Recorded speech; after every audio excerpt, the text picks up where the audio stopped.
ইংরেজিতে একটা প্রবাদ আছে, যখন সবাই স্বর্ণ খোদাই করে তখন তুমি কোদাল বিক্রি করো।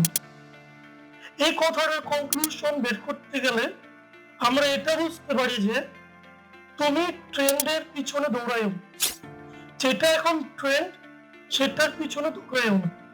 ট্রেন্ডের যে লজিস্টিক সাপ্লাই গুলো লাগে তুমি তা পৃথিবীর জ্ঞান যে দিকটায় তুমি তার থেকে ভিন্ন কিছু করো।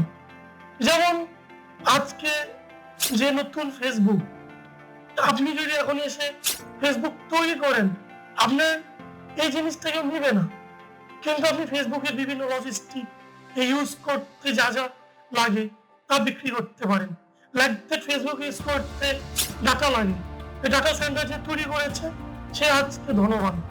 আজকের যে বিটকয়েন, কালকে আপনি বিটকয়েন বানান চলবে না। তো আপনি ট্রেন্ডের পিছনে না দৌড়ে ভিন্ন কিছু করুন, আপনি অবশ্যই সফল হবেন।